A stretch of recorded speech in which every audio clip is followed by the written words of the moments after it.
so I'm going to call the meeting to order. And for roll call today, we'll start. I'm Lynn Kelly, Bob Williford. Here. And Laura. Here. And Virginia. Here. And Lindsay Rowe. And Pamela McBride is with us. And Christian LaPlante is our administrative assistant. I'm here, but I don't have a camera, so. Okay. All righty. Christian.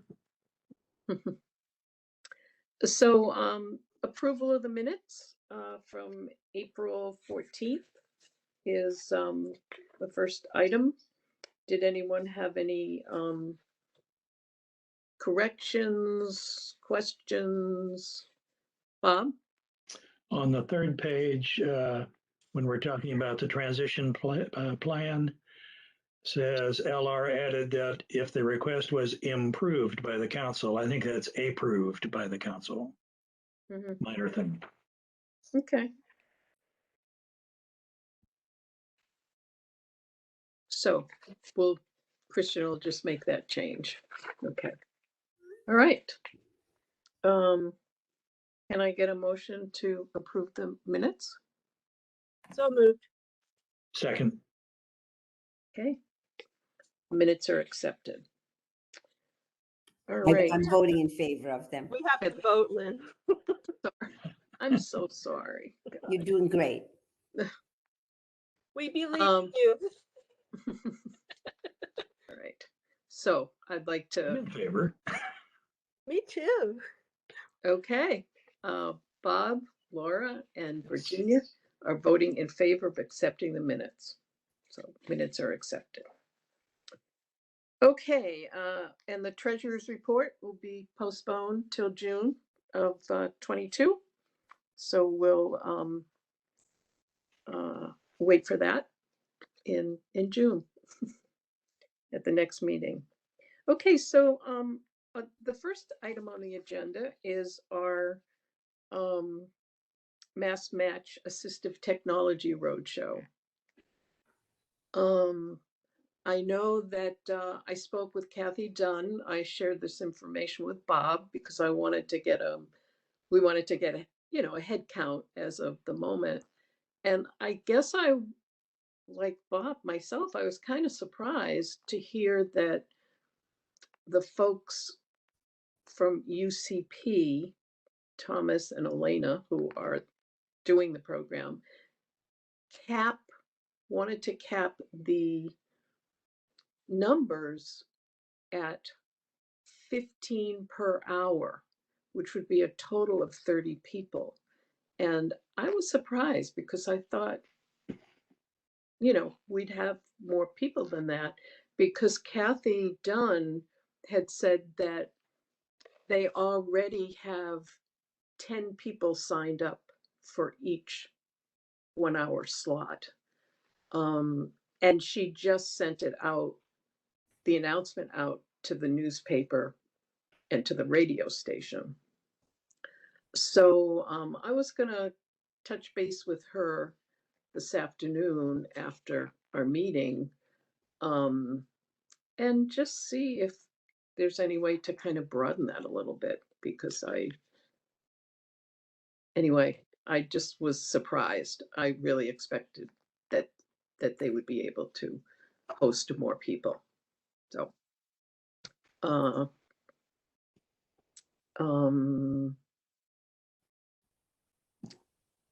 Laura, did you want to say something? Yeah, I'm just wondering if now we've got a couple more weeks before this goes live. Mm-hmm. And as you say, it's just been publicized recently. I wonder if we get 15 people and then we at the point that we get more people signing up, if we ask them if that's a deal breaker, if they are willing to turn people away.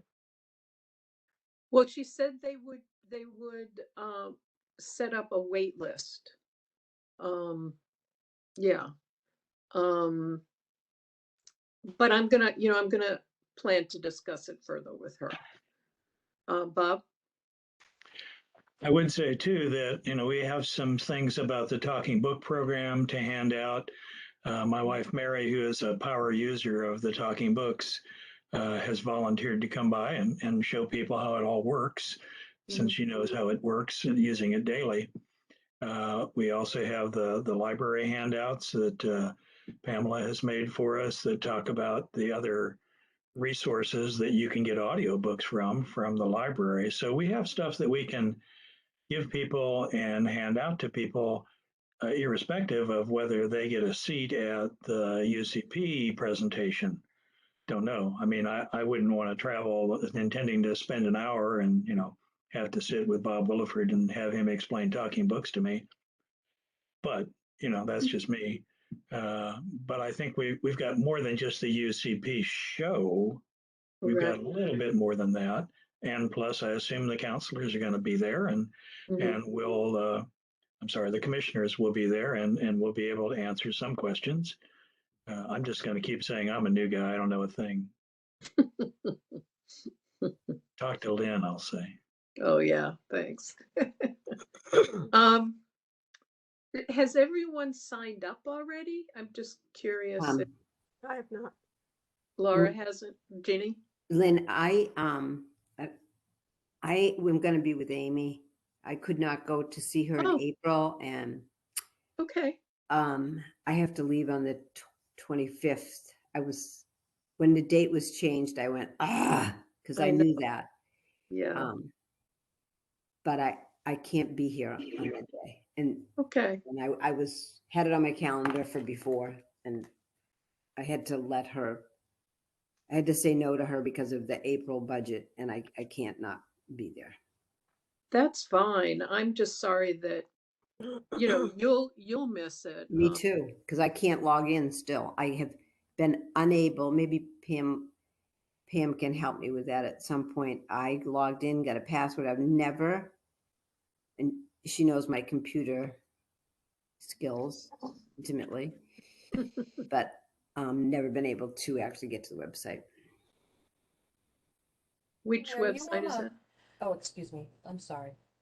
I just was The website for I forget whatever it was you gave to us to view all of the assistive technology. Oh, okay. Now I forget what it was, but I thought I can't even get in there to look at it because I did everything it was. It registered. It was like, it didn't work. The MassMag site. Okay. Go ahead, Pam. Jenny, do you have a portable device that you could bring into the library and we could help you? Yes, I do. Okay, if you give me a call or send me an email, we can set up a time that you can come in and one of us can help you. Okay. Okay. I will do that. Okay. Thank you. Thank you. And Bob? I just want to mention that when I tried to register with Kathy Dunn, she said, "Oh, if you're a volunteer at the program, you do not have to register." So we don't count against that 15 people or 30 people, which is a good thing. Yeah. Yeah. I thought that was the case, but I just wanted to be sure because I wanted to make sure that none of us were turned away. Yeah, just make sure you wear your CDA sash so they know who you are. Okay. And just wanted to thank Pam and Bob for working on the flyers for the talking book program. I know I'll be coming to your table, and Bob mentioned that the certification for talking books is now changed, that you don't have to have a doctor's or medical person in order to have it, which is great that the librarian can do that. Is that my understanding? Yeah. Yes. Yeah, that's great. Because as I said, it's just one more obstacle trying to get hold of your primary care person to give you approval for that. Okay. So in terms of the Technology Roadshow, I think our part is pretty well set. And I will, as I said, I'll double check with Kathy Dunn to see about the wait list or expanding it at all. But that's a good point, Laura. We'll see where we're at. See how many people might be on the wait list. That'll be more leverage for that request. Yeah. I just feel nervous because if we end up having just 4 people on the wait list, and if people call and say, "Gee, I'd really like to come," and they hear, "Well, you have to be on the wait list," is that going to? I mean, that sounds really discouraging. It's not like we have another road show planned. Mm-hmm.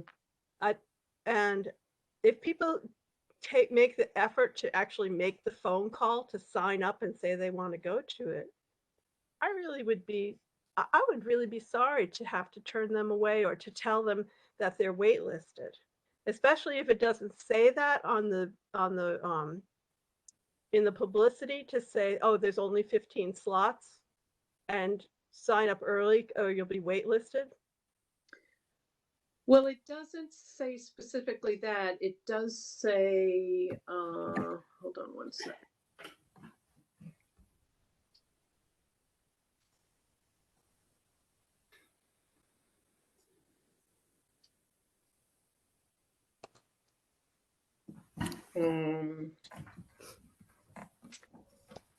I mean, it does say space is limited and you must register.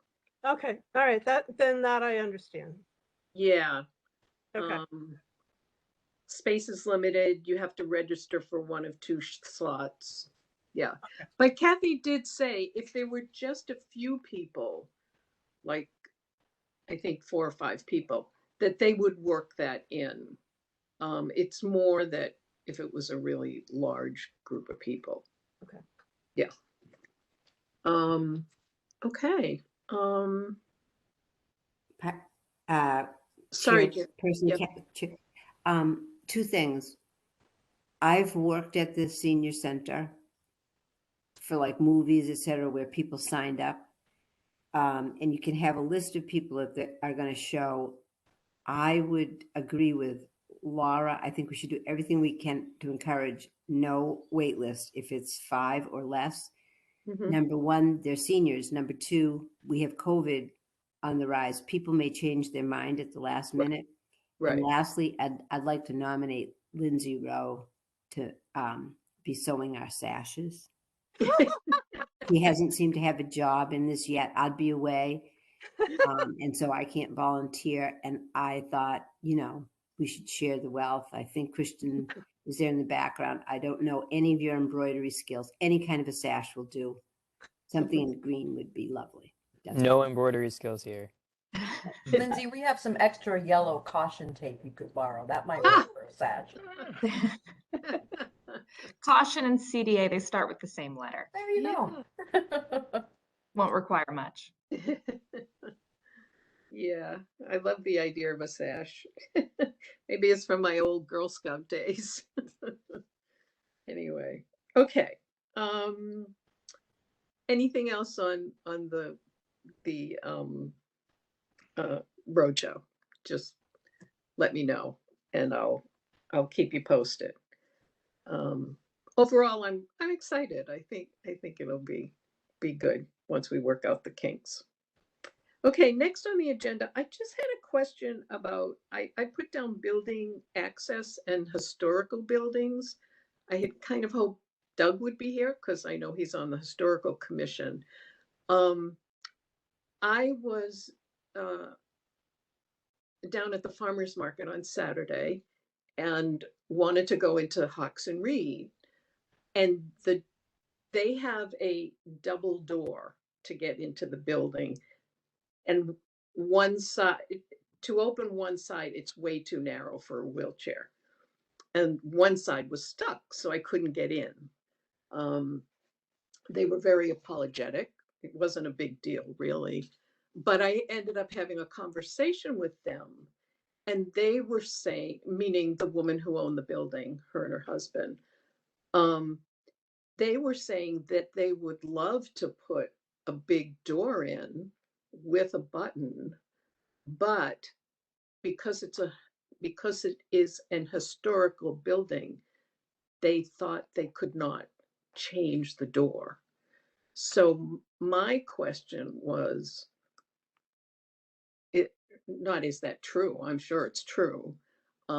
Just, where's the overlap between an ADA regulation and a historical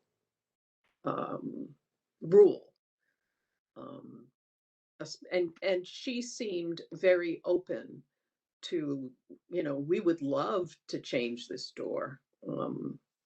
And the rest of the building is wonderfully accessible. They have an elevator, handicap bathrooms, but that's sort of the one obstacle. So I just wondered if anybody knew anything about Laura. My question would be, is this building registered as a historic building? It is, Lindsay. Okay. Bob?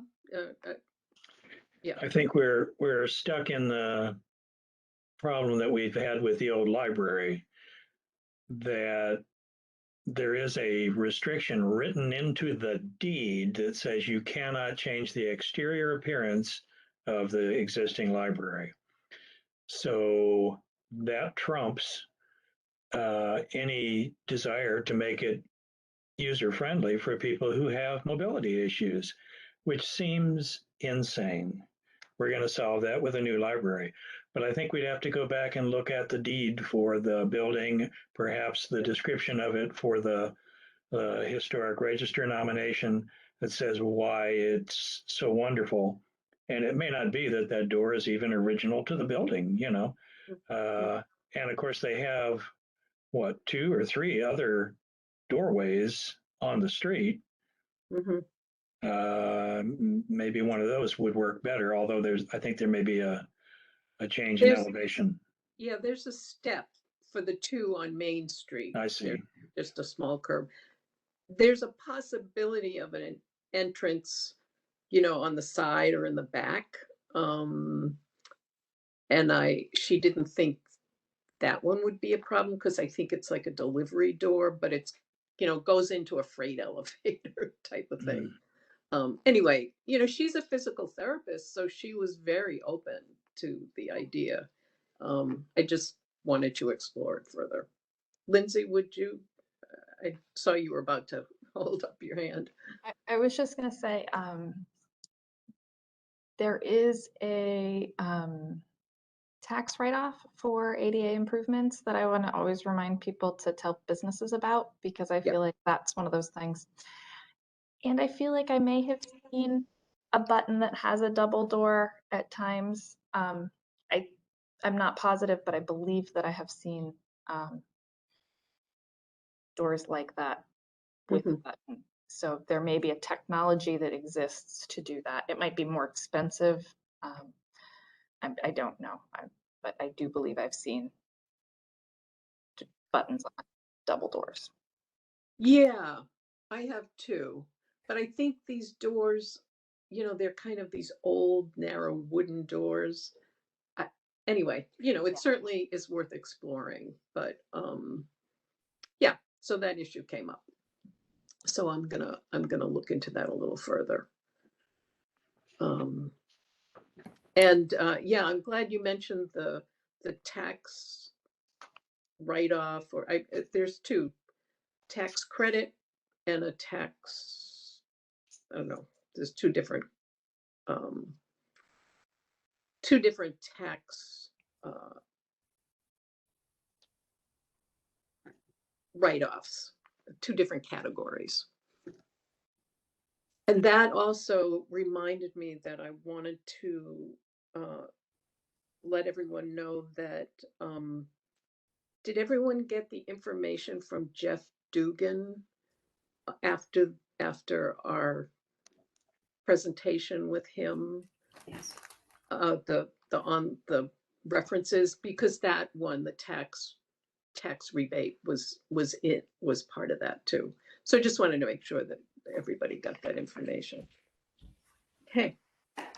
So I'll follow up on the door at Hawks and Reed, because I'd like to go there. I mean, I use the building a lot, so. I was just reading, I'm sorry. Go ahead.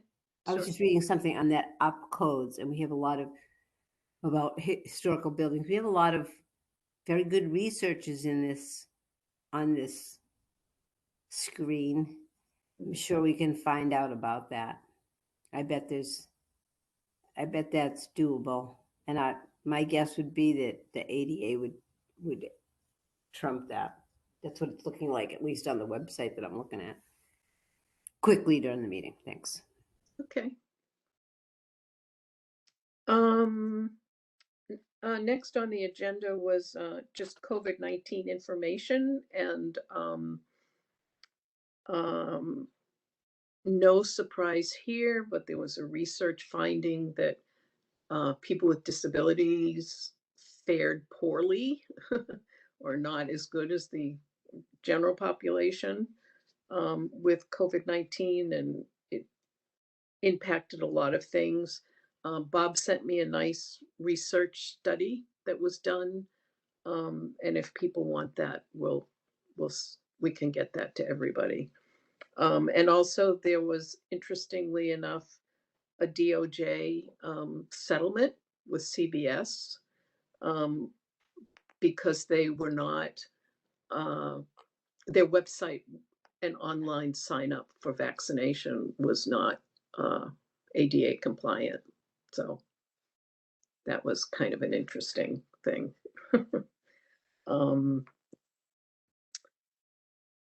Okay. Did anyone else have anything about COVID that they might want to share? Nope. Okay. The transition plan update. I'm sure probably everyone knows that when MJ Adams came last week to talk about the ADA study, that it was not approved. But I did want to reiterate Jeff Dugan's suggestion that there be a line item in the annual budget for transition plan issues. So my question to Lindsay is, who's the best person to bring that suggestion to? Is it the mayor? Mm-hmm. The mayor develops the budget Mm-hmm. and puts the budget forward to council. Council can't add anything to the budget. They can remove things, but they cannot add anything to the budget. So you'd have to go through the mayor. And traditionally, the operating budget is put together starting in the fall, and the capital budget is also put together starting in the fall. And I would think that these might be capital requests. They might be operating requests, but I think some of these would be capital requests. So just from my education, what's the difference between a capital request and a budget request? Oh, Ginny. I'll let Ginny, who's the expert on council. Your operating budget is what you're going to operate on all year. Wages, salaries, expenses for each department that are regularly anticipated. It's to keep every department functioning or operating. Your capital budgets they are for projects. There's a 5-year plan. They are for things usually $25,000 or more that are going to last and benefit the town for a period of over a certain amount of years. I'm going to say 20, but don't hold me to that. So they put things in that, like, we're going to put $200,000 in for sidewalks. We are going to put in for a trash truck. We are going to put in for a new library.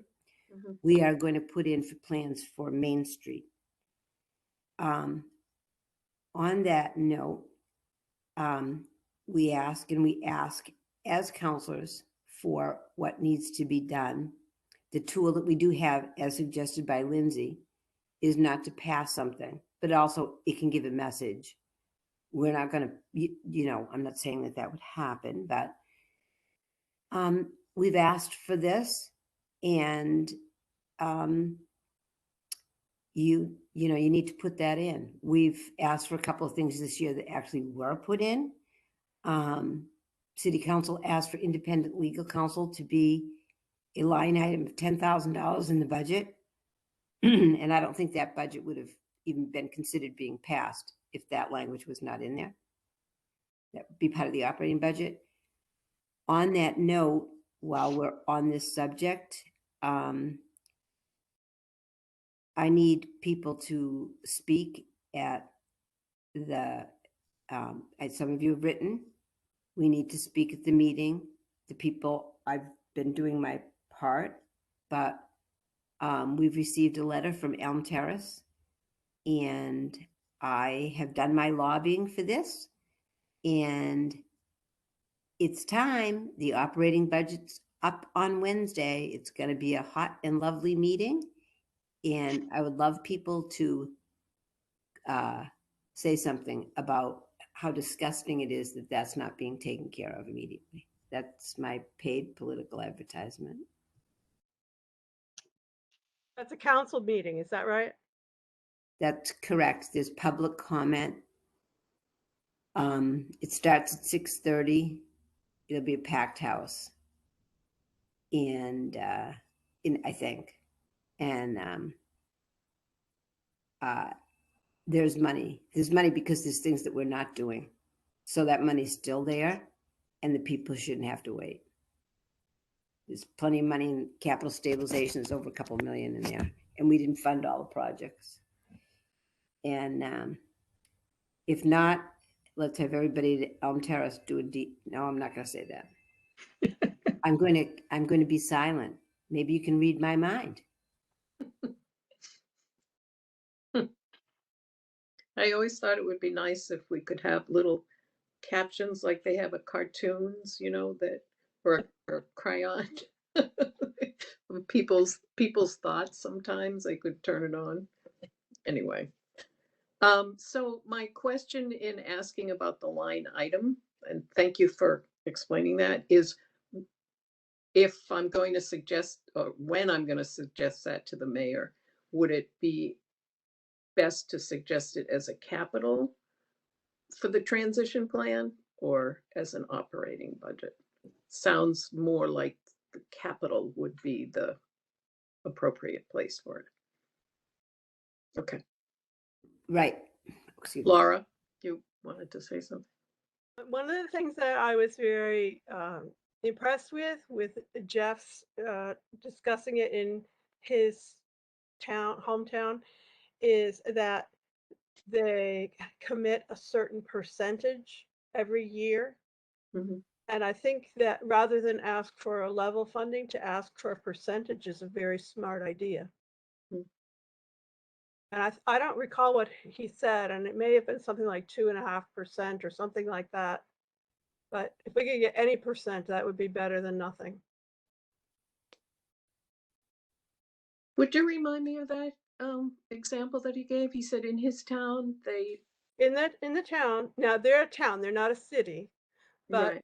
they have a percentage that they dedicate that is in the budget every year to address capital plan items.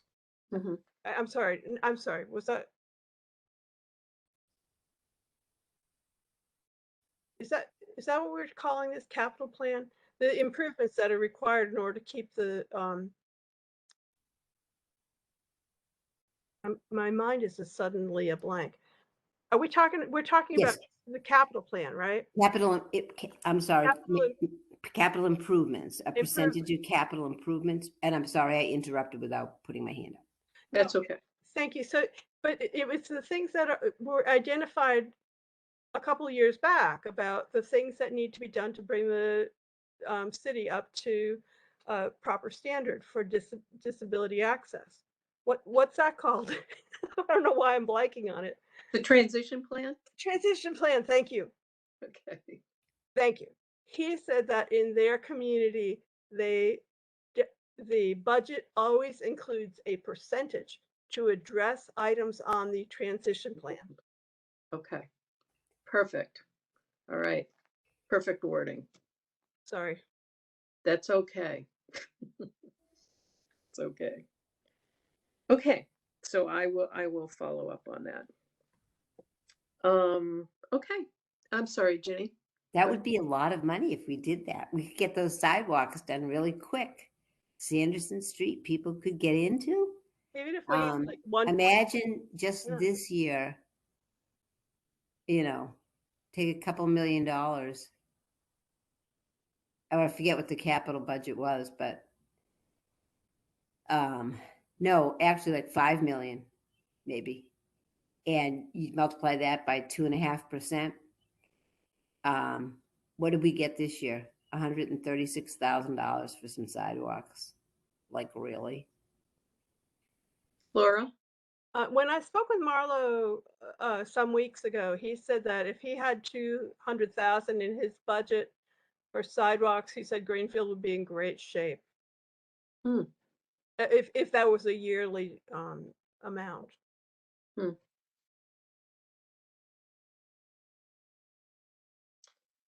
Okay. Ginny? Last year he got 50,000. Hmm.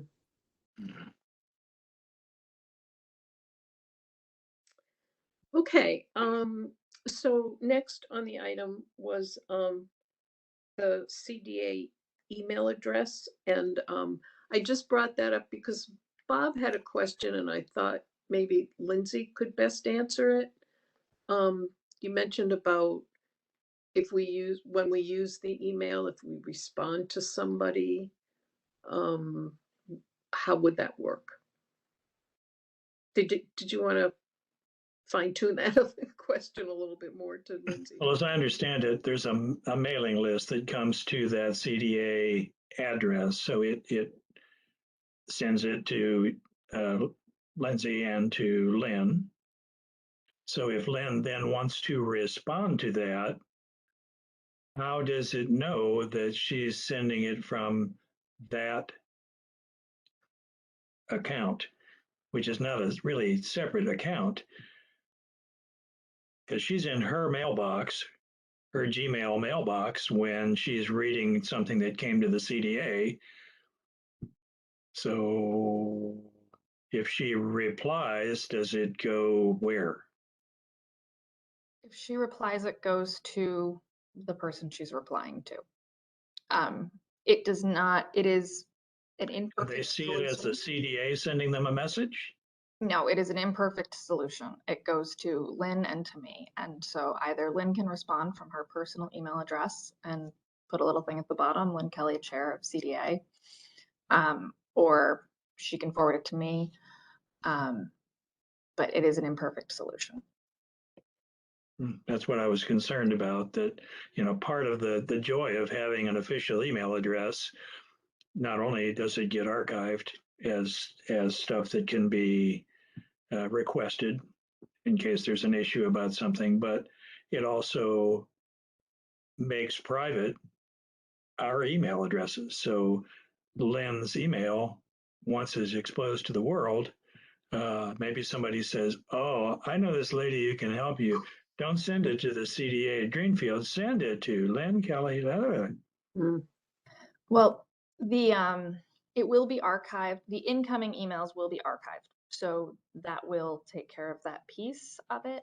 Clearly, Lynn may choose to CC that email address in order so that I know it was responded to, right? For instance, because if I also get the same email, I may not know that she'd already responded. Right. So that's usually how that works. It is true that Lynn may choose to have a different email address if she'd like. That's what I was thinking, is I For could that, separate. Yeah. you could make a lynnkellycda@gmail or Yahoo or Hotmail Yeah. or whatever you choose. That certainly is an option. I think there has not been a perfect solution that's been found for this, unfortunately. But, just like Counselor Disorder, every email that she gets from the public on these issues are public records, and those can be requested from her at any time. You're all public officials now. And so we're all under Public Records Act. Okay. Yeah, thanks for clarifying that. And that was a good question. And I think in light of that, I will get myself a separate account just for any CDA business, just to in the spirit of trying to keep my email box clear anyway, and not missing something. Yeah. Okay. And also about the business cards, I'm gonna finalize things with Caitlin. I just wanted to get people's feedback. There's part of me that just wants to keep it very simple, but I know that Bob and I talked about. He mentioned a nice little kind of a quote about, we want to remove barriers for you and maybe have the logo of the push button door and actuator. But that seems a little more, I don't know,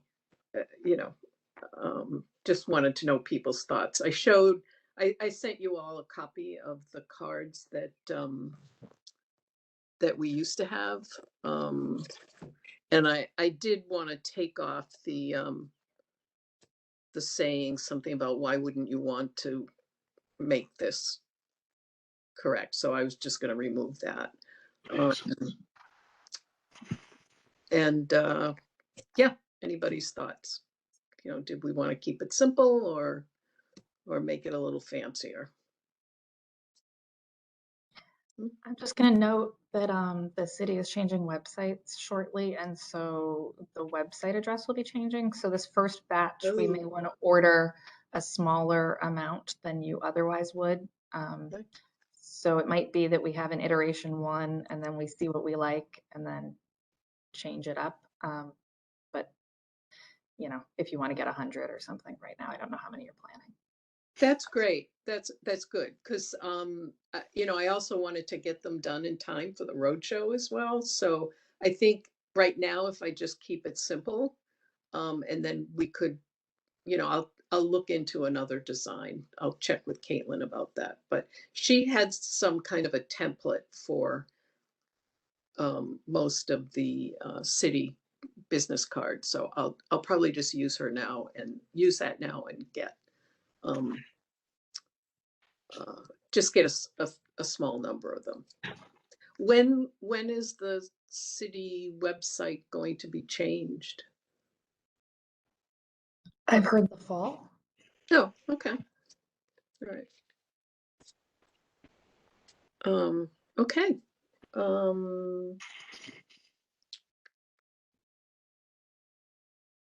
Sidewalk repair. There were 2 issues around that. If Bob wouldn't mind speaking to, he went to the meeting for the complete streets. If you wouldn't mind, you did a nice little write up for that. Thank you. Yeah, I went just really to see if they were going to talk about money for fixing sidewalks, which is one of our big concerns. I mean, we'd love them to build some accessible sidewalks where there are no sidewalks. It was a very angry crowd. You probably have seen the coverage and the letters to the editor and the recorder that people did not like the idea of not being asked whether they wanted sidewalks. And the idea that once you have a sidewalk, you have to shovel it. There were people who said, people are living in the houses that they had built in the 40s and 50s.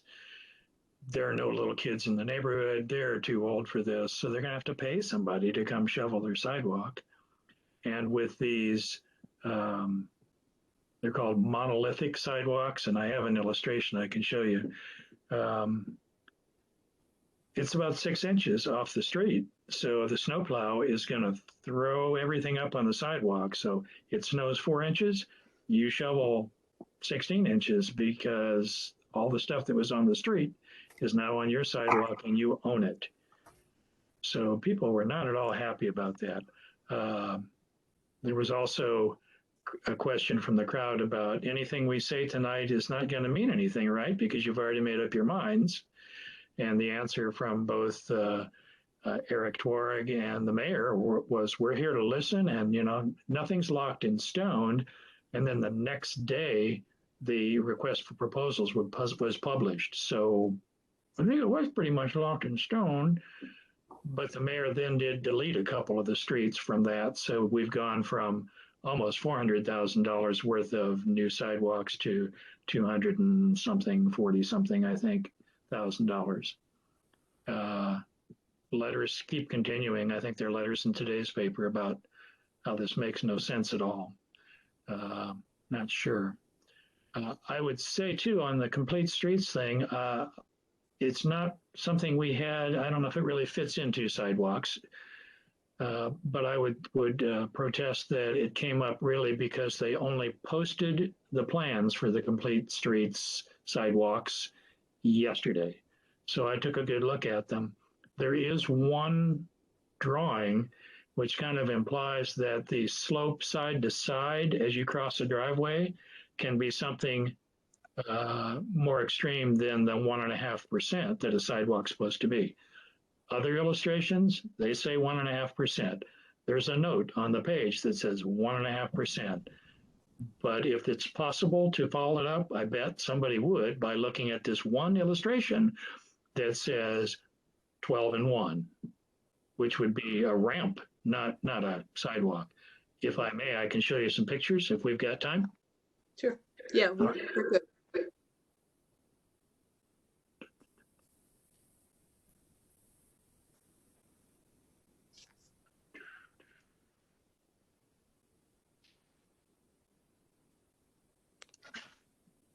All right, can everybody see this typical drive? Yes. All right, so this is a sheet with, I think, 9 or 12 drawings on it. It's the last sheet in their plan, and it's called details. So typical drive where there is a tree belt. So there is a little tree belt here, new curb or existing curb. So yeah, I can understand that there might be something. Here's the sidewalk coming down, and you might have a slight down slope to get to a level spot in the driveway that's coming across here. But it says 12 in 1 max for this direction. There can't be more than 1.5%. I think actually they give you up to 2% because of construction variances for drainage, basically. But you do not want a sidewalk that suddenly slopes side to side because you will end up in the street. Mm. We have lots of those, and I can show you a picture of one of those too. Let me back up. Here's another drawing on the same page. It says 1.5% max slope on this driveway, which shows a curved mouth of the driveway. Here's a cross section of the driveway with an integral monolithic curb. So here's the whole poured sidewalk. There's a little notch right here. And then this is the curb to the street. So the street is down at this level, about 6 inches below the sidewalk. And it says 1.5% cross slope max. So maybe I'm getting excited about it, but when our friend took me on the tour of Church Street and Franklin Street, I said, why don't you just go across the street? And she said, that's what's across the street. And there's a driveway. where the driveway comes here, the sidewalk that was absolutely flat suddenly tilts to match the driveway. And we're going to see that if somebody reads that one illustration. So I would like to contact Eric and say, could you make that a little clearer, please? That I know you've got a note here and a note there, but belt and suspenders, would you change that so it doesn't say 12 in 1, it says something else? And you might say, well, nobody's stupid enough to do that. But then I would say, let's see if I've still got this picture. Let's see. Sidewalk photos. Photos. Now these are photos of Fisk Park. I'm sorry. I had a photo of Silver Street, where it's a roller coaster as you come off of Federal onto Silver Street. You've probably all seen that, where it goes down into the driveways, up for about 1.5 feet, and then another driveway, and then up again. So if it's possible to screw it up, I think they can screw it up. So I would like permission to contact Eric to say, see this drawing? Could you make it a little clearer, please? Yeah, absolutely. Do you think that was a mistake? I'm not quite sure. Mm. And I have questions too about, so if the curb here is 6 inches above the street, you get down to here with a driveway, and what happens? Here it's saying 3/4 inch vertical up. That can't be 3/4 of an inch if you're going to get a wheelchair up there. There are no other curb cuts except at intersections. So if you want to come out of your house and go across the street, you might be able to get down, but I'm not sure you can get back up in a manual wheelchair. So a couple of problems with this particular view. Virginia? Bob, we love you. I am happy to speak to Marlo also, because they do the engineering, and he tries his best. I would like to just say I also attended that meeting. Mm-hmm. I was late because I thought I had Ways and Means. And Director Tworog said it was the second deadliest meeting he'd have been at since, since his work here. But I think that one of the problems with this, and with many of the things, and I just want to be on the record for this, is the grant money not being subject to appropriation. The people didn't know what was happening. I went because I had heard from a resident in my neighborhood, because it's right around the corner from us. And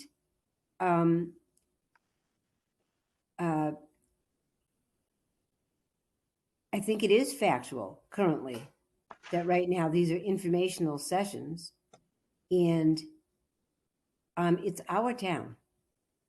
This is our town. What is happening here or anywhere, whether it's grant money or money that we taxed for, I think having buy-in from the community is one of the most important things.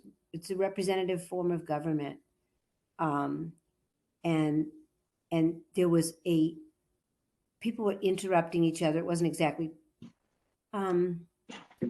well, trying to use my best language here.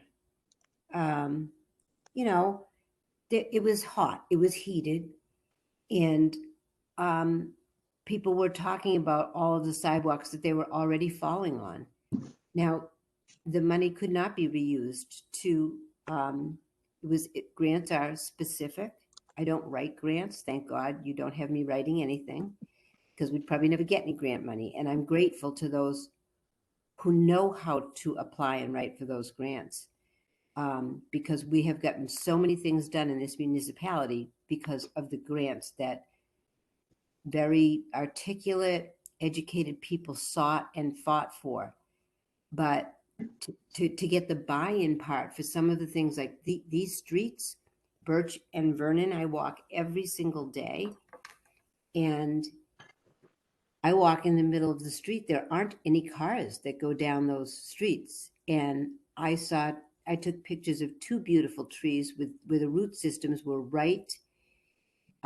They were going to be destroyed on a street where people didn't really, Birch and Vernon Lynn, because you're nearby. Yes. But I think that we are going to do wonderful things in this town. And I'm just putting it out there that as we go on, as Ways and Means or whatever, or you as citizens, how we feel about this. But do we just make a determination that we are going to change all of the downtown, for example, which could be an absolutely fabulous, like one of the best things that ever happened, but it needs to be with not an informational meeting. It needs to be that everybody said, we would really like this, with everybody buying in and the disability access having input on this, and the citizens having input on that. So I think it's a really big deal, because we get so much grant money here. That's all. I'm off my soapbox. Okay. Thank you. And I would say again that, we've said in a complaint that basically went to the mayor and other places, we need to see plans, even if they're the city's plans. Did the planning board get to review this thing about complete streets? I don't know, but if they did, we should have. And we might have caught this error in the drawing that says, yeah, 12 and 1, that's fine. Yeah, they'll manage. No, they won't.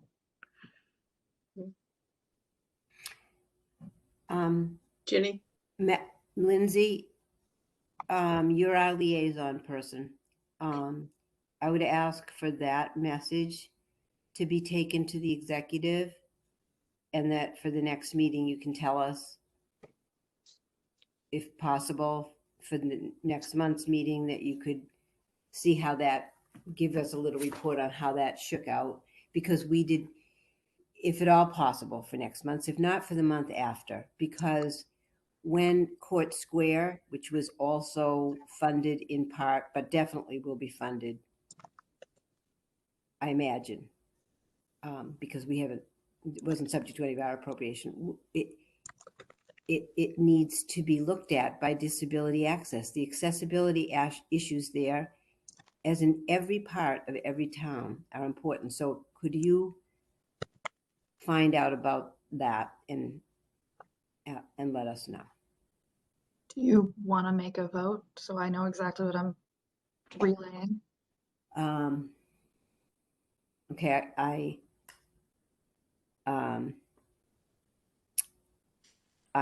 move that all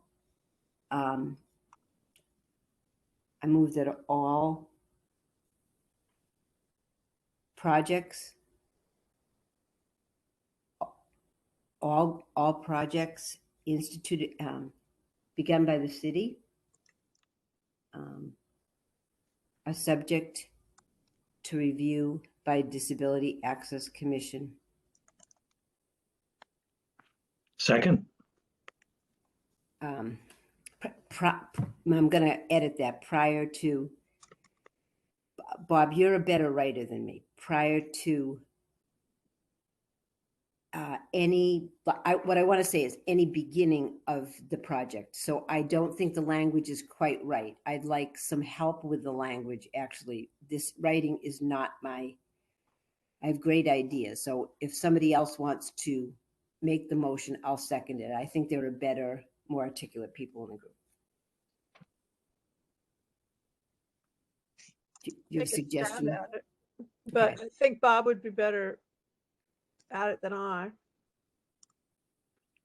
Well, I think we need to somehow get in there that we want to do this review before things go to a request for proposal, that before they're advertised for bids, we want to get our view of it to make sure that it meets ADA standards. And that's for even projects that the design initiates with the town. So I don't know if the complete sidewalks thing was all the planning departments do, or if they hired somebody else. I mean, Fisk Park was some school's design group that was years old. Could we say something to the effect of any infrastructure changes that have to do with, in any fashion, with the public, that public would have access to, that they should be reviewed by the Disability Access Commission? Yes. Yeah. All, That sounds good. all infrastructure changes Projects. on all infrastructure projects, changes on public rights of way. But, well, really, any Okay. any features in the community that the public interacts with that is in the city's hands. So we Okay. don't need to look at the new storm sewer plan because nobody is going to touch that with a 10-foot pole. Yeah. But anything that they're going to walk or wheel on or try to get in or out of. Yeah. Yeah. I think we should ask the group here too, because we have very intelligent people and we're trying to get to the bottom line here. We made a similar proposal in planning board many years ago, but it was for non-municipal projects. It was for things like a McDonald's or anything that was done, a building that was made that had a building plan or a permit. And so I'm gonna, we have Pam and Lindsay and Christian on the line. I'm thinking, and so we want to think of every instance. This could be you or your daughter or your significant other or your child or mother. So we have to make sure that we get this right. So I'm seeking the input of our liaisons here. All infrastructure blank projects on public rights of way, public buildings, etc.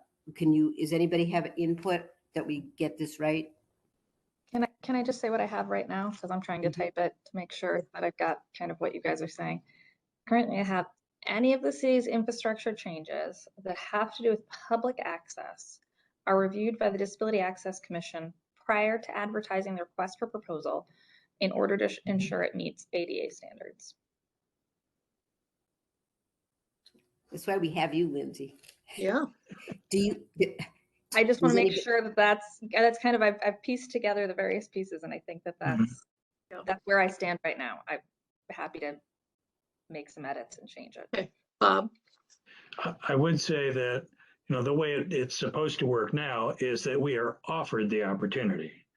So rather than saying that we will review it, there has to be some language that says we'll be in the approval queue or whatever to say, you guys want to look at this? And we can say, nope. Which is what we do with most of the commercial kinds of things now. So the new hotel expansion, we get a letter that says, if you don't want to comment on this, just check here. Is that right, Lindsay? Yeah, I will say, once you've hit the RFP point, the design is kind of locked in place. They've already done the scoping. They've done it may be prior to final design or something along those lines. It just feels like I want to make sure we're at the right timing in a project's life. Yeah, certainly it's more expensive for them to make some change way into the design.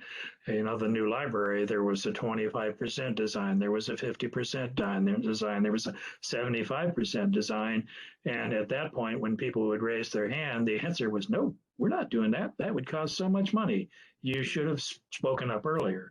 But I don't know that things like this Complete Streets grant, which we said, oh, we have a list of 15 projects that we want to do. This is number 3 to fix sidewalks where there are no sidewalks at all. We'll do that. So I don't know that there was a progression of design. I think it was a design that was done probably 4 years ago at least. So I don't know how you get around that.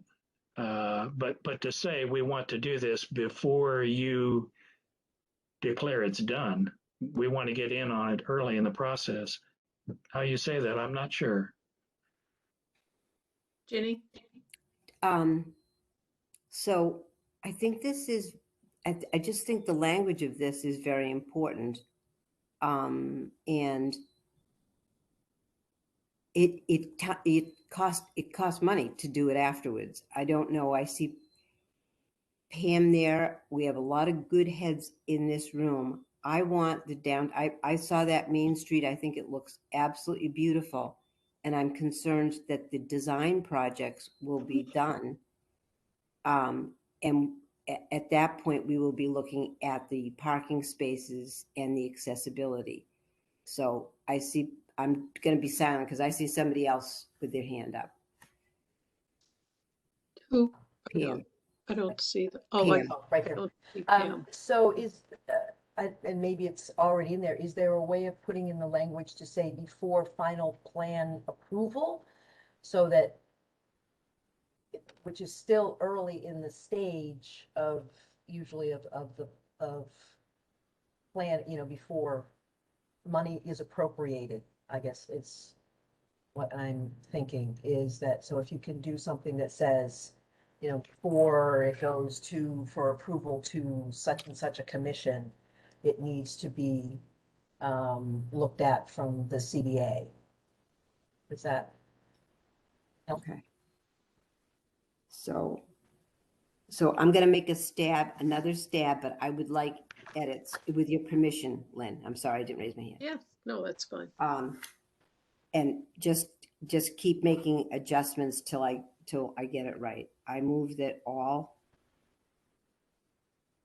infrastructure changes that affect public access. This would include public buildings and public rights of way. Be approved by the Commission on Disability Access before final plans are approved. And I welcome amendments from anyone. Laura? Where you say approved by disability access, maybe we want to say reviewed and with opportunities for comments or something like that, because we don't want them to give it to us 2 days before it's going for approval. We need to have some turnaround time.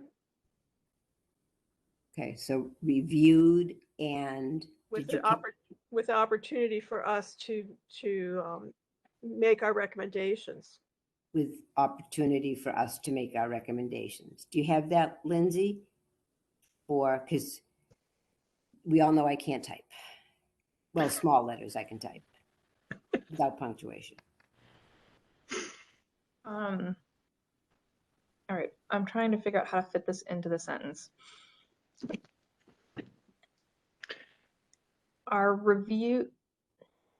Any of the city's infrastructure changes that affect public access, including public buildings and public rights of way, are reviewed. We're requesting this, or we're Right. recommending this. That the mayor, right, and this is clearly just a request. It's not a city ordinance unless somebody wants to make it one.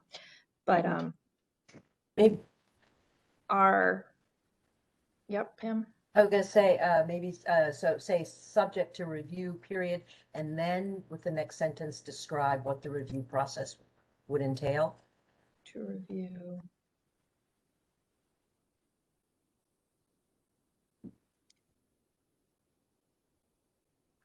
Okay, so Any of the city's infrastructure changes that affect public access, including public buildings and public rights of way, are subject to review by the Disability Access Commission prior to final design. Period. Review shall include ensuring it meets ADA standards. A 2-week review period. I don't know. How much kind of period? Is 30 days unreasonable? Shouldn't be. I believe as far as planning board, people get 20 days. I think we've seen that because we get review of other buildings. And I believe it's 20 or 21 days. They just have a checkoff sheet. It goes to the fire department. It goes to the police department. If it has anything to do with conservation, it goes to conservation. And if I'm not mistaken, somehow 20 or 21 days is standing out in my head. We've gotten a few. Does anybody recall that? And I love this because I've always found in my whole life there's wisdom in a group. I'd like to thank everybody for participating. Together we get things figured out. So perhaps part of the request is also just to be added to this checklist. Right. Which is We are on the checklist for private projects. Oh, okay. City projects do not go through the same Oh, okay. process. Got it now. Bob's first and then Ginny. I guess that's my point, that we have been added to the sheet for the private things, but for some reason, I don't know if it's that the planning department feels that they have the answers for ADA things, and therefore they don't need to consult us, who indeed are amateurs at this kind of stuff. They have software that, you know, fills in ramp specifications, et cetera, et cetera.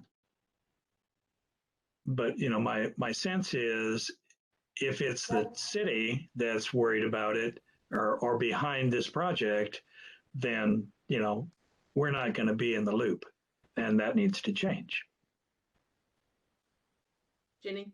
And if we get the wording on this right, it actually can become an ordinance. But it really, I think this is a very important thing. It's problematic because we've had things happen that didn't go down the right way because it's not subject to the same review process that other things are. I'd like to compliment Chief Strahan, who reached out to me on the temporary fire station. Normally the city is beyond this, and we had problems with the people's access to City Hall, which I thought there were merits to that design. I mean, merits to the park expansion.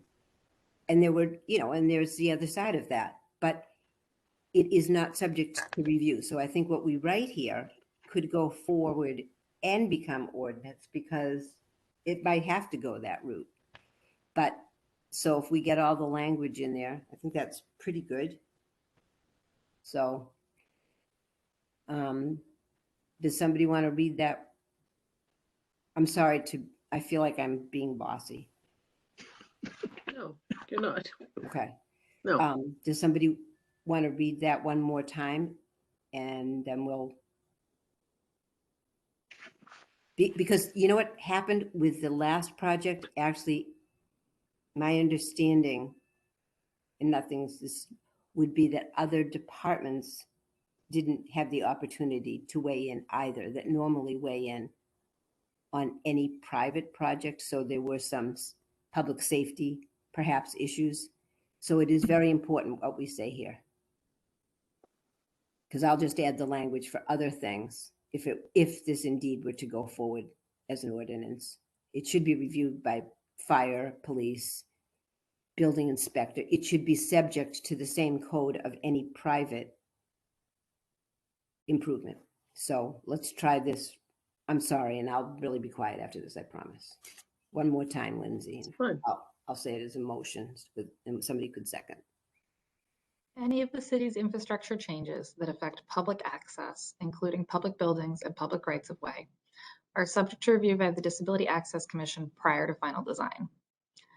A 20-day review period will help the Disability Access Commission ensure it meets ADA standards. I'm going to change it to the project. Project. So that's my motion. If someone cares to second it, you read it well. Yes. I would second that, Williford. Can I ask real quick before we all second? Do we want a level of review? Like, would this be George wants to do something like change a door? That's an infrastructure change. I guess I'm just wondering, like, where is the level of Okay. where is the level of review, or where is the level of project? If it's something like a door that the public uses, and there's going to be a material or a material change to it, there has to be some way to ensure that it's accessible. So I don't know what the process is that's in place at that level as a small project. What is the process to ensure that it's accessible already? I don't know what's already there. Ginny? Director Warner, for instance, knows the ADA requirements, but I don't know how that, does either of you have, anybody have a suggestion for how, I think that kind of says it. It's public rights of way and public buildings. That way It would encompass it would really, yeah. really whatever's going on in the building. Yeah.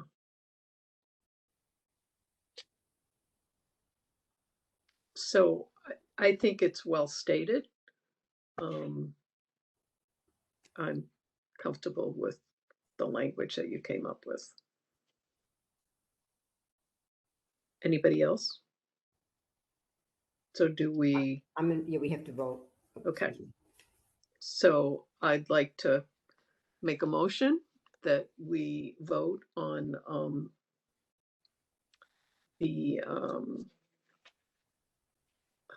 sorry, I'm having a bad day today. That we vote on the motion that's before us. The motion that's before us. Thank you. Sorry, it's a really bad day. So I make that motion. Yeah. Do I? Favor. I'm in favor. Okay. In favor. Bob In favor. Williford, Laura, and Virginia are in favor. So thank you, Lindsay, for pulling that together. Okay. I'm not going to say anything about sidewalks. I think we're done. I think we're done with sidewalks for the moment. Just the last couple of things for new business. Bob mentioned about the roundabout books on Pierce Street. Is there a plan for that yet?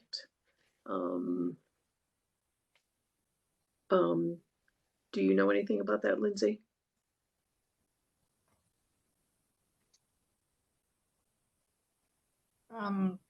I don't believe that I've seen anything on roundabout books. I usually try to forward them to you as soon as I do, so that there is no question of if I've done it or not. Yeah. Okay. All right. Well, is everyone aware that there's an idea that a plan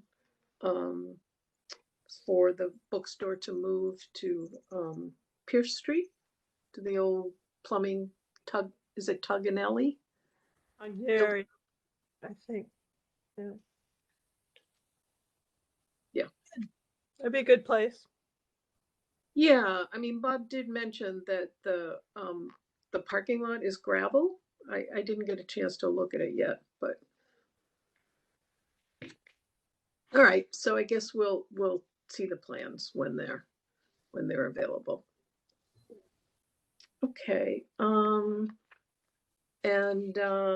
one of the last things was Bob mentioned that did you go to the workshop on preserving digital records? I did. It was a lot of enthusiastic people as presenters who are preserving tribal records and other things. There was not much about the actual technology or the policies that go around it, but it sort of reinforced that we need to do that. I've seen that some of the towns in Western Massachusetts have put out RFPs to find somebody to figure out how to archive their digital records. Don't know. Digital records are records. They're to be preserved just like other records.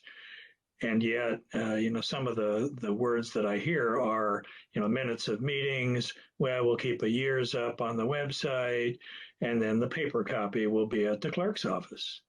Well, it's really hard to search through the paper copies when you can have an electronic copy. And the same for videos like, these Zoom calls and WebEx calls.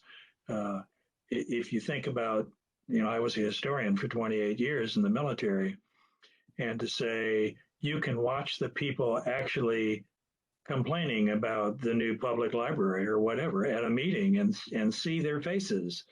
And it's very different than the one paragraph in the minute meetings that say several citizens objected to the need to tear down the firehouse so you could have a library. Not at all the same kind of thing. And yet, God bless you, Christian, you do very, very good meeting minutes. Yeah, I'm impressed. But not everybody does. So historians, policymakers, and future would like to have those kinds of things. Don't know, but I didn't get a lot from that particular webinar. Okay. Just one quick announcement. I've signed up for a program called Health Equity. It's healthcare equity. It's going to be at the Shea Theater. It's both a movie and then a panel discussion. Kind of the main thrust of it is around racial equity, but it also, the movie was also had input from seniors in the community. So I'm assuming it would have some good information around aging issues, and I'm going to see that there's some issues around disability. So it's free. It's at 7:00 on May 18th at the Shea Theater. I just went ahead and reserved 2 tickets.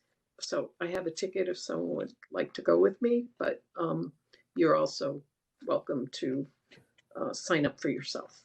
Just wanted to let you know about that. Laura? Yeah, just a question. Is this a locally, we're talking about healthcare equity in our local area? Or is this across the country? No, it's actually the Western Massachusetts Health Equity Network. Okay. So this movie and program was put together at UMass, by UMass, but it's going to be covering all of Western Mass. So they're going to be having the program at UMass in Amherst, out in the Berkshires, so a number of places in Athol, but obviously because it's close to home, I picked the one at the Shea Theater in Turner's. But it should be an interesting program. So just wanted to let people know. And then of course, Bob mentioned, he always sends me information on the US Access Board programs, and there's one on Intro to Website Accessibility. So you can either go to the live one, but they do have them archived, right? I think They do, yes. a few. Yeah. So that seems to be an important issue that I'm seeing come up more and more. Yeah. So I think that's about it. Did anybody have anything else? Yeah, I just Virginia? like to say I love the things that you all find and send. I watched one of those, I think it was something Bob sent forward on website accessibility. I watch as many of them as I can. I learned so much on that. And I just like, I'm going to get to all of them, but I thought it doesn't go into a vacuum. It's appreciated. Good. So Yeah. thanks everybody. Yeah. Yeah, there's a lot of people doing a lot of good work. So there's an incredible array of things, of issues to deal with. Yeah. Okay. Bob? Did you want to see the pictures of Fisk Park? Sure. Yes. Yeah. Sorry, I forgot about that. But yeah. I did drive by yesterday, I think. And there definitely was nothing going on with the handicap spot, except that all the workers and all the equipment were in the present handicap spot. So they were kind of all parked there. Yeah, in this picture, this is the new diagonal parking on Mill Street. And the handicap spot will be the first one in the line, so you can come up this sidewalk. And let me see. This is where that old handicapped ramp was to get down to the parking lot, which is now grass. I don't see any handrail, which was in the drawings. And it may be that they decided that that's a walkway instead of a ramp because it's not as steep as a ramp. I don't know. Or it could be that they're still going to put in a rail. I would point out that, you know, if you come from Main Street, which is up at to the bottom of this picture, down to here, you can go right and get to the parking, but there's no hard surface on that grass. Yeah. So I'm not quite sure how you enjoy that park. We'll see. This is a shot back toward Main Street of the new grassed area. Mesa Verde is off to the right of this picture and kind of behind us. And there are only stairs to get to it. So if you manage to hop out of your car and wheel down this sidewalk to try to think you're going to come into Mesa Verde, you can't. Because it's stairs. And that whole grassed area is raised up a bit with no curb cuts down at this end.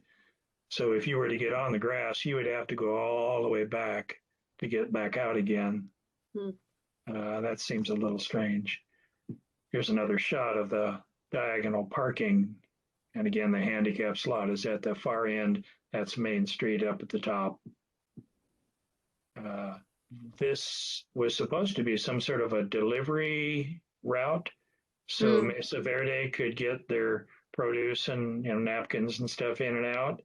There is no driveway cut in this curb. There's also no wheelchair curb cut in any of this until you get up to about here. And then where the parking spot is, there is a curb cut. So you would have to come back toward the bottom of the picture to the Energy Park to find a way to get up on the surface and admire the flower bed that's on the right here. So that's what I think about that. Wow. That's the reason for our motion. Yes. Yeah. Please include the photo, Christian, in our minutes, if you can. It's a Van Gogh, I believe. No, it's Edvard Munch. Oh, who is it? Edvard Munch. Mook. Oh, that's right. Right. The That's right. scream. The scream. Yes, you are all so smart. Oh, I love this board. thank you. Okay.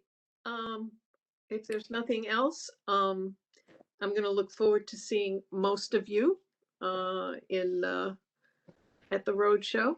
It should be fun. I'll keep you updated with my with what Kathy Dunn has to say, and maybe after that, I'm going to be reminding Bob that he was that he was open to having us get together socially at his porch, and I'm looking forward to doing more things and being out post-COVID, sort of COVID. So yeah, we'd just like to maybe we could do that after the okay. Yep, Ginny needs to go. So I'm going to close the meeting, and I will see you all soon. Thank you all. Goodbye.